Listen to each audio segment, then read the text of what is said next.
I'm kind of curious as to what your thought is. We make a big deal out of those back-to-backs, and I know you're looking forward, but if we can just revisit, because this was one of the teams that you didn't play particularly well in a back-to-back, can you use that, in getting ready for tonight's game with the understanding that you're only looking forward? Yeah, we certainly can. I think that there's, some things in that game that we didn't do very well.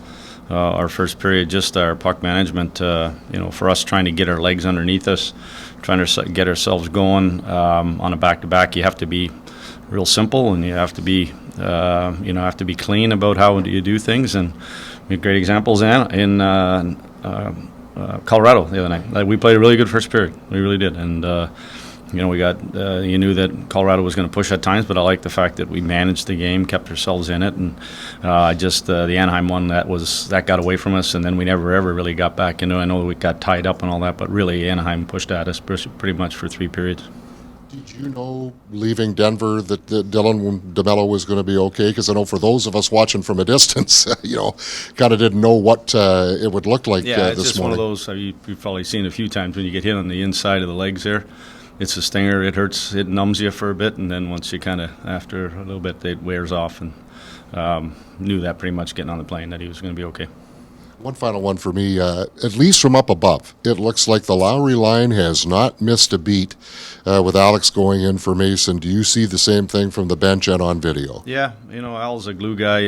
That's one thing about him in his brief time here, a year and a half, that he's been able to. Last year, if you remember, he jumped up with Scheif for stretches. He jumped up with Monahan for stretches, and then now he's had to go in there with Lau. And he knows how to play the game the right way, and he fits in real well with those guys. They all kind of have the sort of that same kind of mindset about how they go out and play, and whether it's a forecheck, winning battles, or defending. And we need that line to be good. We obviously losing Apple's big, and for him to slide in there, it helps us obviously when they go against a lot of the other team's top lines.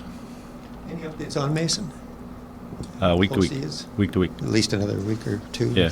Okay. Well, week to week. I don't know if that's one. I don't know about. I was just told week to week's the best answer. It's not often you get 8 in a row at home. What can you potentially do with that? First one. Win the first one. Really, honestly, we've been doing that all year, right, with the schedule and how crazy things have been. It's rare to be here in Winnipeg for January, as long as we're going to be for 19 days. But take care of tonight's business, and really we're not looking down the road, and we've tried to do a good job of that. Whether it was having to go out the road for extended period of times, we try to focus on our opponent tonight, what it's going to take to beat Anaheim, and just stick to that. And then once we'll get into tomorrow and move on to the next one. So one of the potential pitfalls is trying to look ahead and say, we can really rack it up here. Well, that's why we don't talk about it. Right. We really do.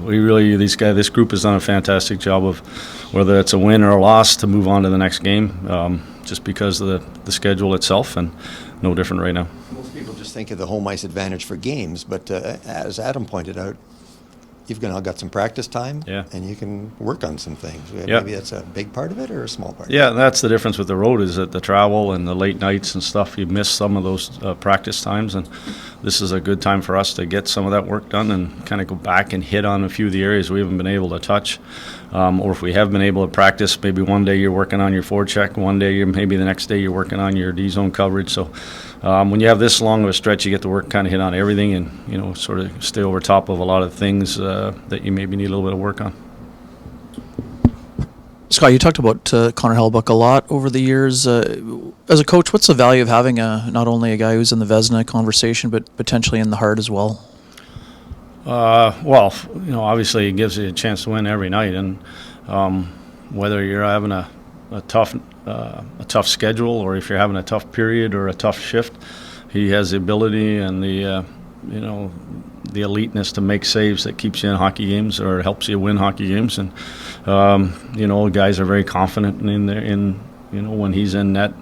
And I think that's the same for Combs too. Combs is so unfortunate that we haven't gotten a win here in the last few. But at the end of the day, Helly, you know what you're getting from him every night, and we try to do our best to make sure that there isn't that holy crap type saves that he has to make. It's more of seeing the ones that how we defend and how we keep people the outside, and if we do have a breakdown, we know that he's there to sort of make that save.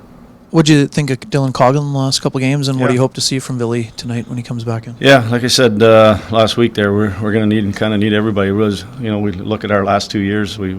Our defense relatively healthy.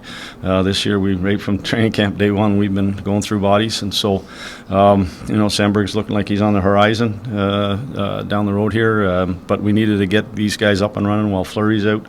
And I liked what Cogs did. Cogs is, he's a guy that hasn't played a lot, and he went to the Moose and played a couple of games, and then came up, and like I mentioned, I wanted to get him in to make sure he got his reps. And like a lot of what I saw, it was unfortunate that he had to play his left side the whole time, but it's kind of the predicament we're in. And for Ville, I thought he had some good games before he went out.